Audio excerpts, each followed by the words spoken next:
3장 3절부터 13절까지 말씀입니다.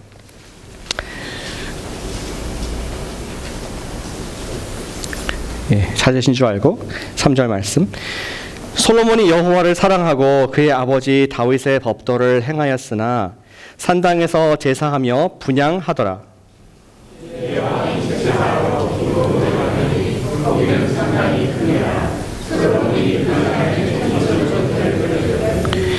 기브온에서 밤에 여호와께서 솔로몬의 꿈에 나타나시니라. 하나님이 이르시되 내가 네게 무엇을 줄꼬 너는 구하라.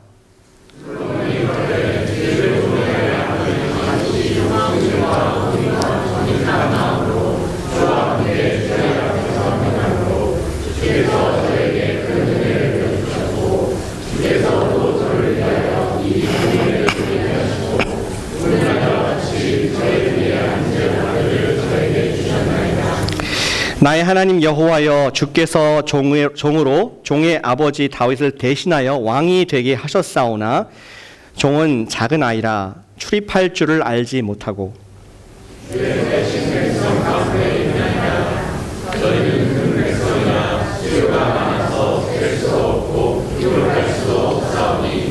누가 주의 이 많은 백성을 재판할 수 있사오리이까. 듣는 마음을 종에게 주사 주의 백성을 재판하여 선악을 분별하게 하옵소서.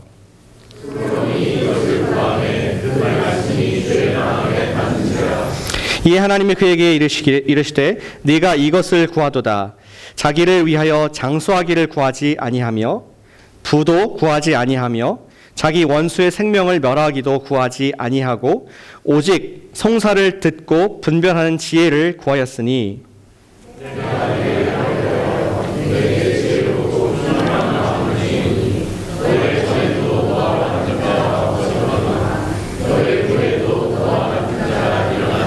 함께 읽습니다.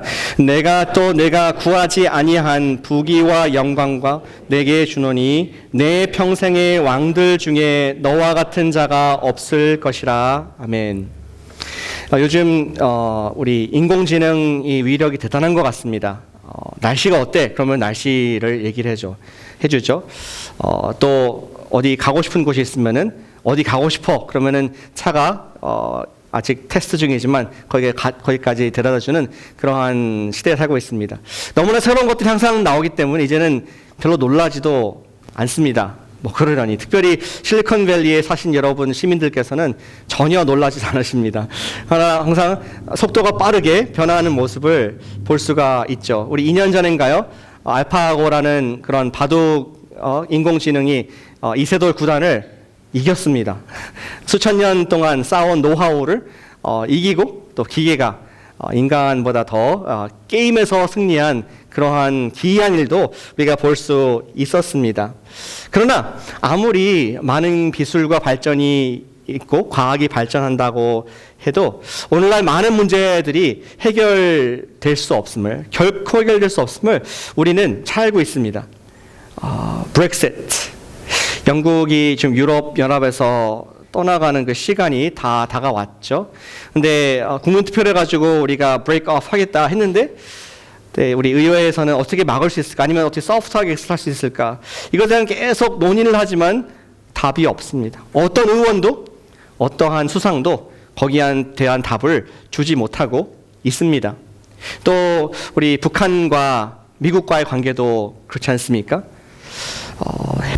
핵을 포기하느냐 아니면은 경제 제재를 풀어주느냐, 이러한 옥신각신, 서로 협의가 될 것 같으면서도 또 너무나 머나먼 당신의 모습, 어떤 사람이 이 문제를 가지고 해법을 줄 수 있을까? 그것이 우리의 고민이 아닐 수 없습니다.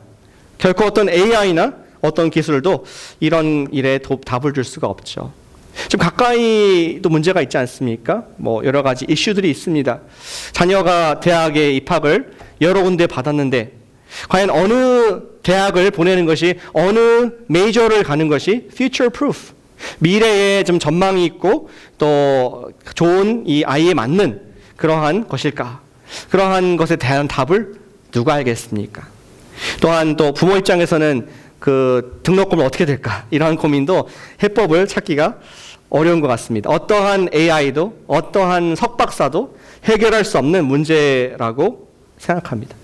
우리 이러한 삶의 문제에 대한 답을 성경적으로는 지혜라고 얘기를 하죠. 삶의 지혜, 그것이 우리에게 필요한 것입니다. 성경적으로 지혜를, 성경 사전에 의하면은 지혜란 성공적인 삶을 살아낼 수 있는 실제적인 기술, 그런 스킬, 그런 decision, 이렇게 표현을 하고 있습니다. 좀 더 구체적으로 말하면은 사물이나 어떤 사람의 도리, 이치, 이것들을 알고 선악을 분별할 수 있는 능력, 이렇게 길게 서술할 수도 있죠. 간단하게 얘기하면은 하나는 understanding, 어떤 지금 현상에 대한 이해가 지혜의 한 부분이고, 또 한 부분은 judgment, 무엇이 옳고 무엇이 잘못된가를 판단할 수 있는 judgment, 이 이해와 판단력이 합친 것이 성경적인 지혜라고 할 수 있습니다. 성경은 이러한 지혜는 하나님이 그러한 우리 원천이시다, 그분이 원조라는 말을 계속 하고 있습니다. 그리고 신약과 구약에서는 우리에게 therefore 주는 결론은 이 지혜를 구하라, 구할 수 있다. 신약과 구약에서 동일하게 저와 여러분들에게 권면하고 도전을 하고 있습니다. 오늘 우리가 함께 좀 질문하고 고민하고 싶은 그 문제는 이것입니다. 이슈는 인생의 지혜를 구하는 attitude, 태도. 어떻게 하면 이 지혜를 내 가정이, 우리 교회가 누릴 수 있을까? 지혜를 구할 것인데 어떠한 마음으로, 어떠한 태도로 하나님이 주시는 솔루션, 이 지혜를 우리가 구할 수 있을까 하는 말씀을 오늘 7번째 가스펠 프로젝트 말씀, 솔로몬의 이야기를 통해서 함께 들여다보기를 원합니다. 솔로몬은 두 가지 태도로 지혜를 접근합니다. 첫 번째 태도는 솔로몬이 하나님의 지혜를 간절히 원했다는 것입니다. 솔로몬은 하나님의 지혜, 조사나 보시면 지혜만 간절히 구한 것을 우리 본문에서 분명하게 보여주고 있습니다. 지금 이스라엘의 세 번째 왕이죠. 첫 번째 왕은 사울. 사울은 여러 가지 좌충우돌, 문제가 많은 왕이었습니다. 하나님을 따라가는 것 같았지만 종국에는 실패하고 자살을 한 그러한 비운의 왕이었습니다. 두 번째 왕은 바로 지난주 우리 부활절 전에, 고난주간 전에 보았던 다윗 왕이었습니다. 다윗 왕은 하나님을 사랑하고 뭔가 좀 새로운 왕이었지만 그의 손에는 피가 많았고 전쟁과 여러 가지 다툼이 끊임이 없는 그런 왕이었습니다. 어쩌면 그러한 다윗의 마음, 정말 내 인생 너무 피곤했다 지금까지, 그런 마음을 담아서 자기의 왕위를 이을 우리 아들의 이름을 샬롬이라고 짓게 되었을지 모르겠습니다. 샬롬에서 솔로몬이라는 이름이 나온 것입니다. 과연 너가 다스리는 그 나라에서는 아빠가 경험한 그러한 전쟁과 정적들과 이러한 가족 간의 분쟁이 좀 사라지고 샬롬 가운데 하나님께서 너에게 주시는 그 사명을 감당했으면 좋겠다. 그런 마음으로 어쩌면 헌화식을 솔로몬을 했을지 모르겠다는 생각을 갖게 됩니다. 실로 지금 솔로몬은 너무나 다스리기 좋은, 드디어 이제 앞에 좀 어려웠던 왕들이 지나가고 다 클리어되고 하나님의 뜻을 펼 수 있는 이스라엘, 거룩한 나라다운 면모를 갖추어갈 수 있는 그러한 조건을 다 겸비하게 됐습니다. 아까 말한 것처럼 모든 아버지의 정적이 사라졌고 자신도 정적들을 다 제거했습니다. 게다가 그는 아버지 다윗의 마음을 닮아서 하나님을 사랑하고 그분께 감사하는 마음이 충만했습니다. 오늘 읽었던 본문의 첫 시작에 그러한 마음에 표현되어 있습니다. 솔로몬은 하나님께 감사한 마음이 많았습니다. 얼마나 감사했는지 우리 곳에 매일 성경에서 읽고 있는 아가서를 썼습니다. 아가서에서 그분을 말하기를, 그 하나님을, 여호와를 말하기를, 그분이 나의 사랑하는 이다, 나를 사랑하는 이다, 이렇게 애칭을 불러줍니다. 또 그분은 나를 어여쁜 자여 함께 가자 하면서 남녀의 그런 애틋한 사랑의 모습을 통해서 하나님과 자신의 사랑의 이야기를 노래로서 그렇게 표현을 어떻게든지 하고자 아름답게 하고 있습니다. 솔로몬은 이런 하나님과 사랑에 빠져 있었던 것이죠. 그는 왕이 돼서 얼마 안 돼서 지금 아마 21살 정도 됐다고 추정을 하는데 그가 기브온이라는 큰 산당이 있었던 곳으로 갑니다. 그 당시에는 아직 솔로몬의 성전이 없었기 때문에 산당으로 갔습니다. 그리고 어떻게 하면 하나님께 사랑을 표현할 수 있을까? 한 번 제사, 두 번 제사, 10번 제사도 모자란다. 100번도 모자란다. 1000번의 제사를 성경에 전후무한 그런 1000번의 제사를 드리게 됩니다. 얼마나 아름다운 광경이었을까? 얼마나 그 왕이 처음 시작하는 때에 하나님을 경배하는 그 모습이 얼마나 하나님께 기쁨이 되었을까 상상해 보게 됩니다. 가장 힘들었던 것은 짐승들, 1000마리의 짐승들이 그 이상으로 죽었을 것 같지만 정말 아름다운 보지 못한 그러한 광경이 진행이 됐을 것입니다. 밤에 근데 하나님께서 반응을 하시죠. 정말 사랑하는 아들 같은 아들이죠. 아들인 솔로몬에게 나가서 정말 가슴 떨리는 질문을 합니다. What do you want? 와, 뭐를 원하냐고. 여러분들이 밤에 하나님께서 뭐 줄까? 무슨 답, 어떻게 답하시겠습니까? 지금 마음속으로 10가지가 막 지나가실 텐데 여러분은 받을 준비가 안 된 겁니다. 10가지가 생각나면 준비가 안 된 겁니다. 생각을 안 해본 거죠, 사실은. 근데 솔로몬에게 그런 질문을 했을 때 그런 사랑하는 아버지 같은 다윗은 지금 돌아가셨지만 아버지 같은 하나님이 내가 너에게 어떻게 해줄까 했을 때 솔로몬은 자기의 위치를 알고 있었습니다. 그가 고백합니다. 하나님, 우리 아버지에게 엄청난 많은 큰 은혜를 베풀어 주셔서 이 나라를 아버지에게 주셨습니다. 우리 다윗에게. 그리고 나는 그것을 그냥 이어받았을 뿐 자신을 표현할 때 나는 종입니다. 나는 작은 아이입니다. 나는 뽀입니다. 이제 고등학교 졸업하고 대학교 갈 나이죠. 21살. 나는 정말 아무런 경험도 없고 자격이 없는 사람입니다. 하면서 자신의 부족함을 인정하는 그런 고백을 합니다. 어쩌면은 사실 어쩌면 아마 그랬을 것 같습니다. 우리 솔로몬이 이미 여러 재판을 했을 것입니다. 백성들이 송사를 가져왔습니다. 근데 어떤 사람들은 정말 가정의 부부의 문제 가지고 솔로몬 왕이여 좀 어떻게 해결해 주세요. 자기가 경험이 짧습니다. 또 쭉 들어보니까 경제적으로 너무 궁핍하고 힘들어가지고 사회 보장제도도 없고 내가 들어 딱한 그러한 애절한 마음을 품을 적도 있었을 것입니다. 또는 경제적인 문제, 관계적인 문제 이런 것들을 다 듣고 나서 내린 결론은 무엇이냐? 내가 나이가 적고 또 우리 아버지 다윗은 돌아가셔서 멘토도 없고 나는 정말 작은 아이입니다.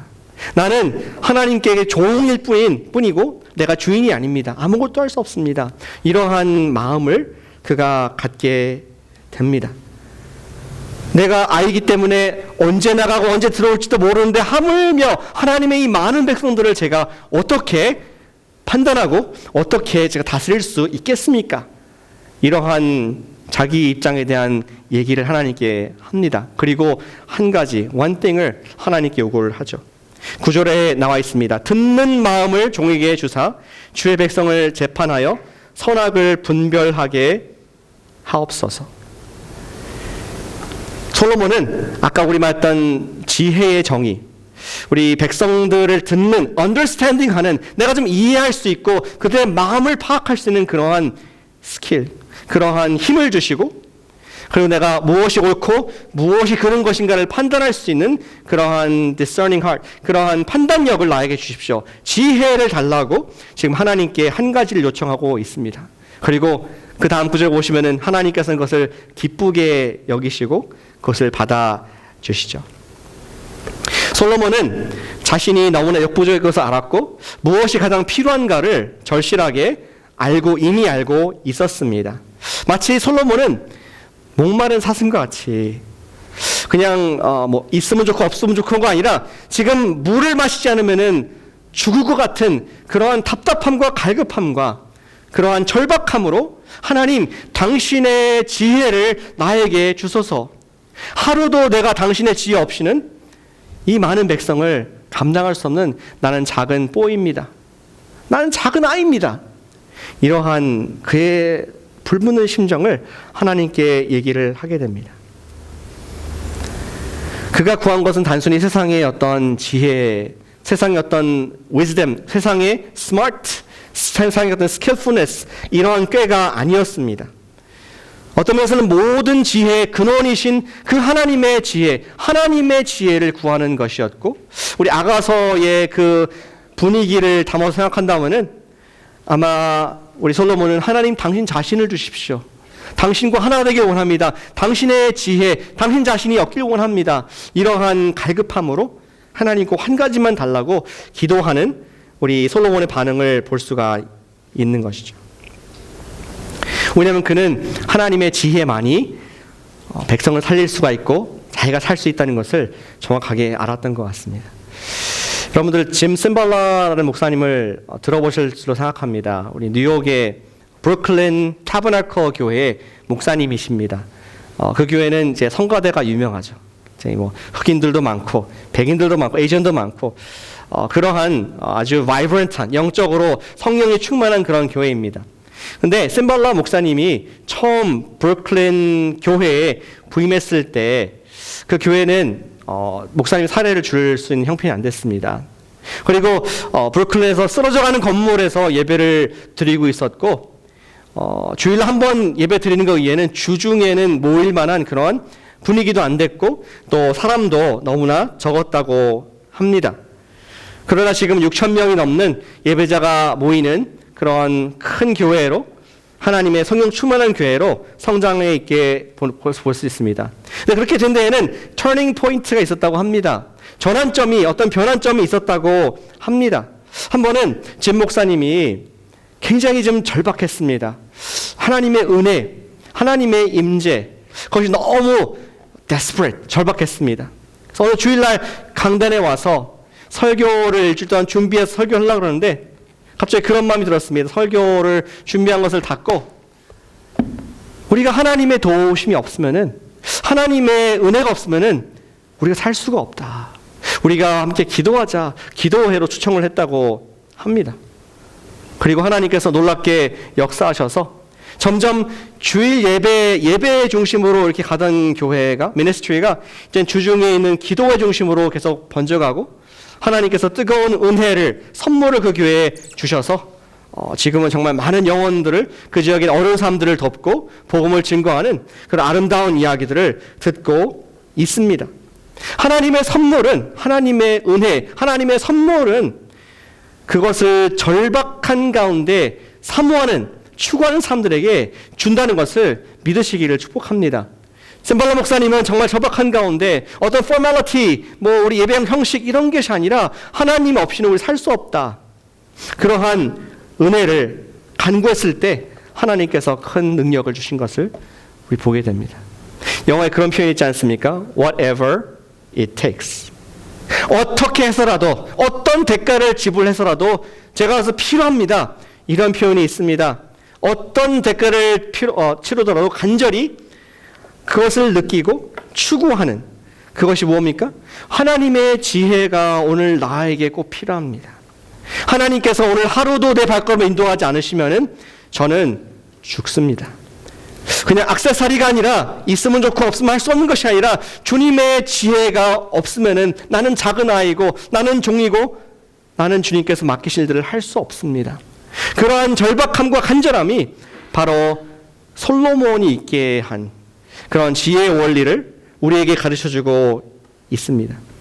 사랑하는 여러분, 여러분들은 지혜를, 하나님의 지혜를 갖기 원하십니까? 아멘. 아멘 하신 분들 받으시길 축복합니다. 아멘. 다 아멘 하시기 바랍니다. 하나님의 지혜를 우리는 너무나 소망합니다. 정말 솔로몬과 같이 주님, 제가 이런 지혜를 세상의 처세, 노하우가 아니라 그냥 출세하는 어떤 수단과 사람들 소셜 스킬이 아니라 하나님의 지혜로 나를 채워주셔서 살게 해주십시오. 이것이 우리의 간절한 고백이 되길 원합니다. 참 감사한 것은 주님께서 약속을 주셨습니다. 구약을 넘어서 신약에서, 우리 신약의 잠언이라고 불리는 야고보서에서 지혜에 대한 약속을 하시죠. 1장 5절과 6절 말씀 제가 한번 읽어드리겠습니다. 너희 중에 누구든지 지혜가 부족하거든 모든 사람에게 후히 주시고 꾸짖지 아니하시는 하나님께 구하라. 그리하면 주시리라. 그리고 다음 구절 말하기를 오직 믿음으로 구하라. 조금도 의심하지 말라. 의심하는 자는 바다에 요동하는 자와 같다. 우리말로는 갈대와 같다. 하나님의 지혜를 구하라는 것은 바로 믿음으로 하나님만이 주실 수가 있고 하나님 반드시 주실 것이라는 것을 의지하라는 그러한 우리 마음을 말씀하시는 것입니다. 사랑하는 여러분, 하나님의 지혜를 매일 구하시기를 축복합니다. 매일. 지혜를 많이 구해도 하나님께서 절대로 혼내지 않는다 그러셨어요. 약속입니다. 너 또 지혜를 구해. 어제도 구했잖아. 아니, 아침에도 구했잖아. 아니요. 하나님께서 꾸짖지 아니하시고 generously, 후하게 지혜를 주신 줄로 믿으시기를 축복합니다. 그렇다면 하나님의 지혜는 어떠한 것입니까? 하나님의 지혜는 우리가 또 어떤 지혜를 구해야 하는지 솔로몬은 이어서 우리에게 말씀해 주고 있습니다. 두 번째 우리 지혜 구한 태도는 솔로몬은 하나님의 지혜를 구했는데 목적이 있었습니다. 어떤 목적을 위해서? 사명을 감당하기 위한 지혜를 구했습니다. 솔로몬은 사명을 위해서 지혜를 구했다는 것을 우리가 꼭 기억하기를 축복합니다. 10절 이하, 11절 이하의 말씀 보시면은 하나님께서 솔로몬의 이러한 기도 요청에 솔로몬의 답에 칭찬하시면서 솔로몬이 그 왜 가치 있는 답을 했는지, 왜 가치 있는 간구를 했는지를 정확하게 말씀해 주고 있습니다. 11절을 보실까요? 11절에 하나님께 이렇게 칭찬을 하시더라고요. 하나님이 솔로몬에게 이르시되 네가 이것을 구하였도다. 앞에 하는 지혜죠. 자기를 위하여 수도 구하지 아니하며, 수가 맞습니까? 11절 뭔가 제 생각과 다른 것 같은데 장이 빠졌네요. 장수도 구하지 아니하고, 다시 말해서 health, 더 건강한 몸을 구하지 않았다. 부도 구하지 아니하며, 너가 경제적인 필요를 위해서 구하지 않았다. 그리고 너가 원수를 제거해달라고, 오늘 따진다면 회사에서 좀 승진하고 다른 사람들 밟고 내가 일어서서 영향을 발휘하도록 그것도 구하지 아니하고, 오직 한 가지, 모든 일들, 송사를 듣고 분별하는 지혜, understanding and discernment, judgment를 구하였다 하면서 지금 솔로몬을 칭찬하는 하나님의 모습입니다. 근데 높여주시죠. 그걸 칭찬하시면서 높여주십니다. 12절 보니까 내가 내 말대로 하여 내게 네가 말한 지혜롭고 청명한 마음을 주겠으니 전에도 후에도 너 같은 사람이 없을 것이다. 지금 3000년이 지났거든요. 이 말씀을 하신 지가. 여러분들 솔로몬보다 똑똑합니까? 지혜롭습니까? 고기를 끄덕이시는 분들은 지혜롭지 않으시겠습니다. 3000년이 지났지만 지금도 지혜의 대명사로서 솔로몬이 널리 사용되고 있습니다. 이 말씀이 여전히 사실인 것을 볼 수가 있습니다. 근데 더불어서 하나님께서는 말씀하시기를 네가 구하지 않은 아까 말한 내가 그런 것들도 더해서 주겠다. 네가 지혜를 구했으니, 하나님의 지혜를 구했으니, 그 다음 구절에 보니까 내가 너에게 읽어주시죠. 33절 보여주시죠. 구하지 아니한 부와 영광과 또 평생의 여랑주 너 같은 애가 없을 것이다 하면서 성공도 약속하시는 하나님의 후하신 은혜를 우리는 볼 수가 있습니다. 구체적으로 솔로몬이 구한 것이 무엇이기에 어떻게 하나님께서를 기뻐하시면서 솔로몬이 구하지도 않은 것까지도 그렇게 주셨을까요? 솔로몬이 구한 그러한 하나님의 지혜의 특징은 바로 이것입니다. 하나님께 구한 지혜의 특징은 사람을 살리는 지혜를 솔로몬이 구했다는 것입니다. 솔로몬은 아까 말한 건강과 부와 영향력, 이것은 다 나를 위한 것입니다. 그러나 솔로몬은 내가 아니라 백성들을 위해서, 내가 아니라 다른 사람들, 나에게 준 사명을 감당할 수 있는 그것을 간구를 했다는 것이죠. 좀 더 내가 더 이익을 얻기 위해서 내 스킬을 주십시오.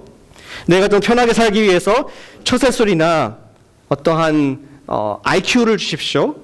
이렇게 하지 않고 그는 하나님의 지혜를 구함으로 말미암아 생명을 살리는 일을 존귀하게 여겼다는 것을 하나님께서 인정을 하셨습니다. 그래서 그러한 하나님의 지혜의 예, 생명을 살리는 지혜의 예로서 바로 다음에 나오는 부분이 그 유명한 솔로몬의 재판입니다. 잘 아시는 그 이야기입니다. 두 창녀가 같은 집에 살았죠. 둘 다 비슷한 시기에 아이를 낳고 또 한 집에 살고 있었습니다. 근데 한 여자가 실수로 자기의 아들을 죽이게 되죠. 밤에. 그 밤에 깜짝 놀라서 죽은 아이를 보고 또 저쪽 여인의 아이와 바꿔치기를 합니다. 그리고 아침에 일어나 보니까 한쪽 여인은 이 아이가 내 아이 맞다. 그쪽 여인은 아니 내 아이를 갖고 왜 죽은 아이를 내한테 왔냐 하면서 옥신각신 싸움을 했습니다. 그것을 가지고 솔로몬에게 나아가죠. 여러분 결론도 다 아시니까 별로 뭐 그런가 보다 하시겠지만 한번 첫 번째 재판으로 돌아가시기 바랍니다. 과연 어떻게 이것을 솔로몬이 재판할까? 그 당시에 뭐 웹캠이 있어가지고 다시 뭐 돌려볼 수 있는 것도 아니고 어떻게 누가 거짓말을 하는지 분명히 누군가 거짓말하는 것일 텐데 알 수 있을까? 그때 솔로몬이 얘기를 하죠. 그럼 페어하게 저 아이를 반 나눠서 반씩 가져라. 그러니까 생모가 얘기하기를 아니라 그냥 저 여자에게 주십시오. 나는 괜찮습니다. 살게 해 주십시오. 저쪽 반대쪽 의견은 맞다. 그게 좋다. 아이를 자르자. 그 얘기를 하는 순간 모든 사람들 마음속에 누가 생모인지 정확히 알게 됐고 그 순간 솔로몬의 얼굴을 바라봤을 것입니다. 깜짝 놀라면서 goosebumps, 몸에 이러한 닭살 돋으면서 어떻게 저런 사람의 마음을 꿰뚫어 보는 말을 할 수 있었을까? 저러한 지혜를 주신 하나님을, 사람에게 지혜를 주신 하나님을 찬양하는 그러한 모습이 아마 첫 번째 우리 재판정에서 있었을 것으로 보여주고 있습니다. 사랑하는 여러분, 하나님의 지혜는 사람을 살리는 지혜입니다. 세상의 모든 다른 지혜, 세상의 모든 다른 지식, 세상의 모든 다른 꾀는 결국은 내가 살고자 하는 그러한 꾀에 지나지 않습니다. 근데 우리는 자연스럽게 하나님의 지혜보다는 세상의 꾀를 추구하는 마음이 by default 우리는 죄성이 있기 때문에 있습니다. 우리는 자신을 살리기 위한 세상의 꾀를 추구하는 데 익숙해 있습니다. 어떻게 하면 내가 더 스킬할 수 있을까? 내가 먼저 알 수 있을까? 먼저 선점할 수 있을까? 먼저 취할 수 있을까? 우리의 마음의 중심을 세상의 이기적인 물질 추구에서 하나님의 살리는 지혜로 옮기게 하는 바로 그것이 무엇이냐? 우리는 사명이라고 얘기를 합니다. 사명, calling. 내가 만들어낸 사명이 아니라 하나님께서 나에게 주신 미션. 우리가 그 컬링의 마음이 있으면은 무엇이 나에게 필요한지, 어떠한 지혜가 필요한지 갈급할 수밖에 없습니다. 솔로몬이 이기적인 꾀를 추구하지 않고 하나님의 지혜를 추구했던 것이 바로 자기 앞에 하나님께서 주신 백성들이, 하나님께서 주신 백성들이 많다는 것을 인식하는 순간 그는 하나님의 지혜가 어느 때보다 절박하게 필요했던 것을 알게 되었습니다. 그리고 솔로몬은 하나님의 사명을 감당하기 위해서 그가 그것을 제일 구하게 되죠. 제1로 구하게 되죠. 사명이란 말이 좀 여러분들은 좀 이렇게 딱딱하고 어렵게 들릴지 모르겠습니다. 사명을 아주 쉽게 풀이하면은 bottom, 밑에 베이직은 그것입니다. 남을 위해 사는 것입니다. 남을 섬기는 삶입니다. 하나님께서 우리 모두를 사랑하시고 은혜를 주셨는데 그 힘을 가지고 남을 섬기는 것이 바로 사명인 줄로 믿습니다. 지혜는 남을 섬기는 스킬, 남을 사랑하고 남에게 이익을 주는 것이 바로 하나님의 지혜라고 말할 수가 있습니다. 우리는 우리의 마음으로 창의적인 생각으로 할 수는 없고 하나님께서 주시는 지혜로만 우리가 다른 사람들을 이익을 줄 수가 있다는 것이죠. 앤 그루덴이라는 미국의 심리학자가 있다고 합니다. 그녀는 자기의 어릴 때의 일생을 이렇게 적고 있습니다. 근데 이 그루델은 애는 그가 태어날 때 언챙이였습니다. 이렇게 입술이 이렇게 갈라진. 지금은 간단한 수술로 흉이 안 될 만큼 깨끗하게 수술을 할 수가 있습니다. 그러나 그녀가 있었던 당시에는 참 어려운 그러한 시술이었다고 합니다. 그래서 항상 열등감이 많았습니다. 정말 나는 엄마 아빠도 나를 사랑하지 않고 선생님이나 누구도 나를 사랑하지 않는다. 이러한 깊은 열등의식 속에서 언제나 자신감 없게 살았다는 그러한 고백을 하고 있습니다. 스스로가 멀리하는 그러한 사람이 된 것이죠. 어느 날 학교에서 N의 클래스에서 청각 테스트를 했다고 하죠. Whisper 테스트. 뭐 대단한 시험이 아니라 선생님이 이쪽에 앉아 계시고 저쪽에 막을 하나 놓고 반대쪽에 학생들이 이제 선생님의 음성을 듣는지 시험을 하는 겁니다. 잘 들리는지. 그래서 선생님이 예를 들어서 오늘 참 날씨가 좋습니다. 그러면은 그 반대쪽에 학생이 귀를 한쪽 놨고 날씨가 참 좋습니다. 대답하면은 청각 테스트를 통과를 하는 것입니다. 그러다가 N의 이제 차례가 됐습니다. 근데 지금까지 얘기했던 문장과 다른 얘기를 선생님이 N에게 했습니다. N에게 말하기를 N, 나는 네가 내 딸이었으면 좋겠다. 그것을 따라해야 되는데 N이 너무 놀라가지고 Really? 정말요? Are you serious? 정말 저를 딸 삼길 원하십니까? 계속 그 질문을 반복을 했다고 합니다. 선생님이 그 N의 분위기를 알아차리고 정말 네가 내 딸이었으면 좋겠다. N은 나중에 기록하기를 자기 인생의 터닝 포인트가 됐다고 얘기를 합니다. 누군가가 선생님이 나를 본인의 딸로 삼고 싶을 만큼 나를 소중하게 생각하고 나를 사랑했다는 그것이 내 가치에 대한 새로운 발견을 하게 했다. 그 한마디가 그녀를 완전히 바꾼 그 심리학적으로 만든 그런 계기가 됐다고 합니다. 그런데 그것도 아십니까? 하나님께서는 우리를 향해서 똑같은 말씀을 하고 계십니다. 사랑하는 형제야, 사랑하는 아들아, 네가 내 아들이었으면 좋겠다. 딸아, 네가 내 딸이었으면 좋겠다.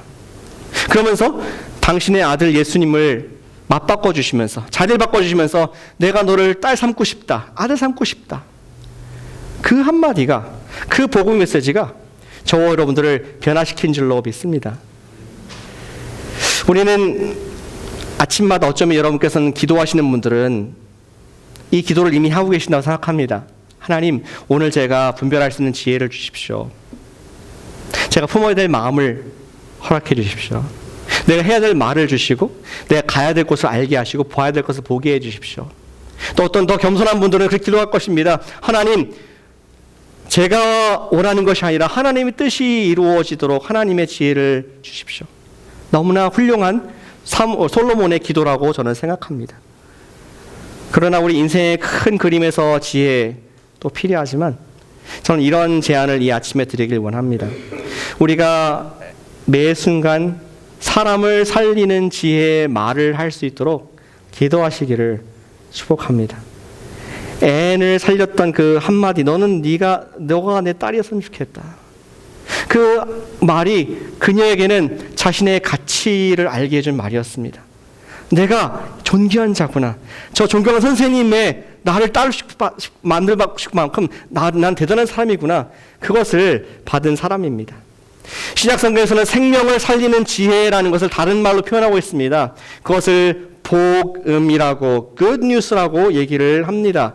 그것은, 이 복음은 세상에서는 어리석어 보인 것이라고 얘기를 하죠. 그들은 얘기할 때, 아니 2000년 전에 죽은 청년 예수, 그 사람을 믿는다고? 그리고 또 묻는 거 끝나지 않았고 부활해서 지금 함께 있다고? 야, 그 신화를 어떻게 믿어? 하면서 세상이 볼 때는 어리석어 보인다. 바울이 얘기한 것처럼 그들에게는 지혜가 아니라 미련한 것인 것을 우리 볼 수 있습니다. 그러나 복음을 믿는 저와 여러분들에게는 그것이 미련한 것이 아니라 우리를 구원하신 하나님의 능력이 됨을 우리가 알고 있지 않습니까?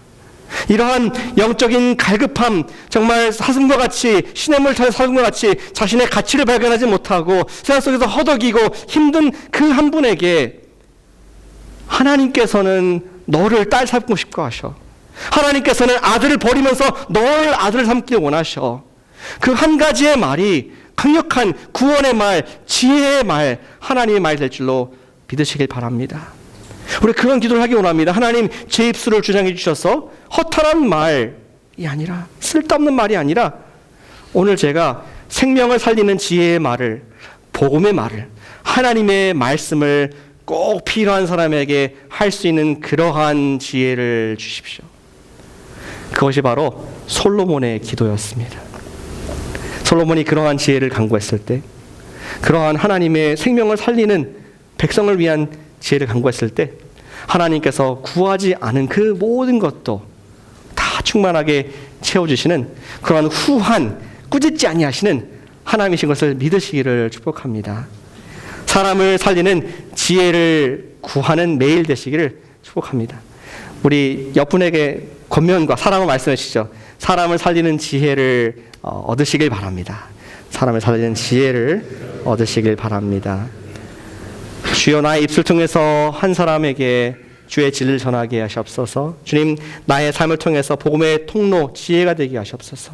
이것이 우리의 every moment, 순간의 기도가 되게 하셔서 솔로몬보다 더 유명한 예수님의 제자의 삶을 매일 살아가는 저와 여러분 되시기를 축복합니다.